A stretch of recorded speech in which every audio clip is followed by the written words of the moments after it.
Welcome back sa aking channel. Controversial na gay actor na si Bibi Gandang Hari may bagong pasabog sa asawa ng kanyang ex na si Soren Legazpi. Panoorin at pakinggan hanggang sa uli ang bidyong ito para sa buong detalye. May bago na naman naging pasabog ang dating aktor na si Rostom Padilla na mas kilala natin sa ngayon na si Bibi Gandang Hari tungkol sa kanyang mga nakaraan. Isa na nga dito ang kanyang pagbubunyag sa pagkatao ni Soren Legazpi na siya namang husband na kanyang dating asawang si Carmina Villarruel. Sinagot kasi nito ang ilan sa mga isyong nag-uugnay sa kanya na anak niya di umano ang kambal na sina Mabi at Cassie Legazpi. At sa katunayan, ang isyong ito ay umabot na ng halos 2 dekada dahil sa pananahimik pa rin ng kampo ng mag-asawang Carmina at Soren Legazpi. Halos taon-taon na lang na binabato ng tanong ng ilang mga showbiz media at mga kilalang personalidad sa industriya ang mag-asawa pero tikom pa rin ang bibig ng mga ito. Kaya patuloy ang pamamayagpag ng isyong ito na bumabalot sa tunay na pagkatao ng kambal na sina Mabi at Cassie.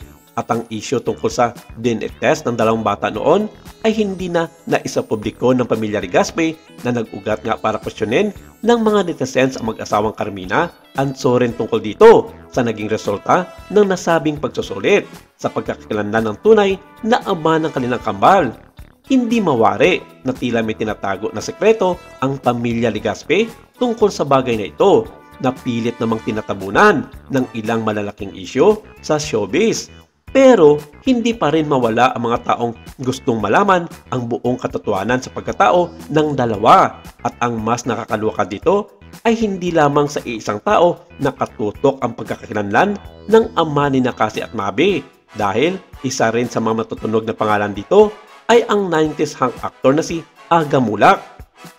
Kaya ganun na lamang kabig issue para sa iba ang tungkol sa mga bagay na ito na bumabalot sa matalinhagang pagkatao ng kambal ni Carmina at Soren.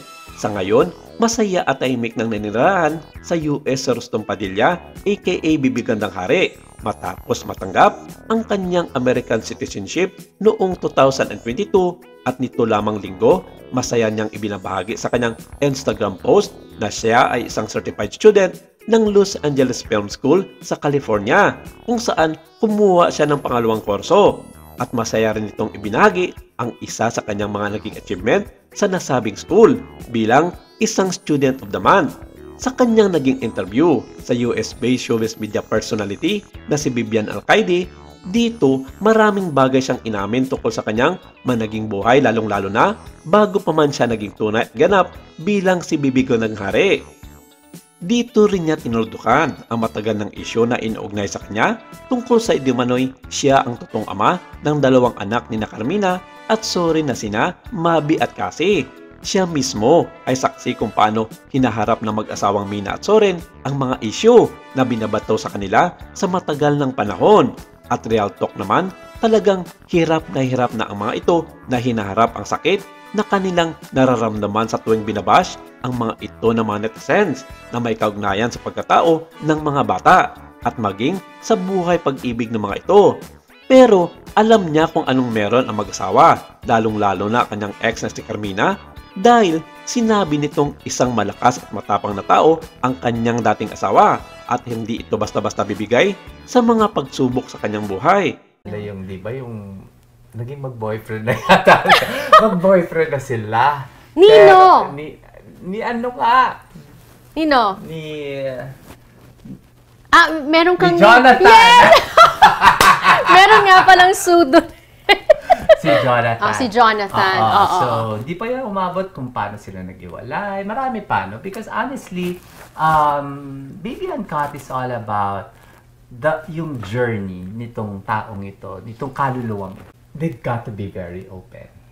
Because it happens, it's happening, and it can be their children.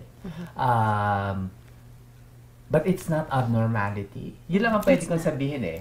It's not an abnormality, and it surely needed that specific child. It surely needed understanding. Kasi mahirap maintindihan yung pag ganun yung nangyayari sa and you don't get any support.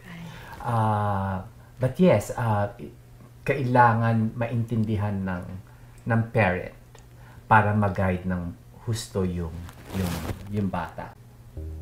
I will not say anything, but I guess I will have to just embrace this child.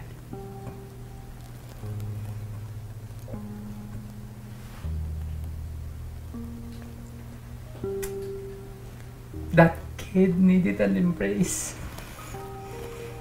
Hindi naman niya maiintindihan kasi kahit ano sabihin mo eh. Pero he needed that embrace. Dagdag pa nito na hindi kailanman magiging anak niya ang dalawang bata. Dalantaran niyang inamin na siya ay isang baog at tunay na babae. Kaya walang dahilan na ibintang sa kanya ang responsibilidad bilang tunay na ama ni Nakasi at Mabi. Pagbibiro pa niya sa kanyang naging interview sa naturang showbiz columnist at vlogger na si Vivian Alcaide. Kaya mensahe niya sa mga netizens na dapat daw tigilan na ng mga ito ang pangbabash at pag-i-issue sa mag-asawang Carmina at Soren Legazpi dahil siya mismo ay saksi sa kung paano nagsimula magkaroon ng pamilya ang mga ito ilang dekada na ang nakakalipas. Dagdag pa niya na dapat din daw igalan ng mga ito ang buhay ni Nakasi at Mabi na hindi pa umabot sa puntong masisira lamang ito dahil sa mga maling impormasyon at isyu tungkol sa kanilang tunay na pagkatao.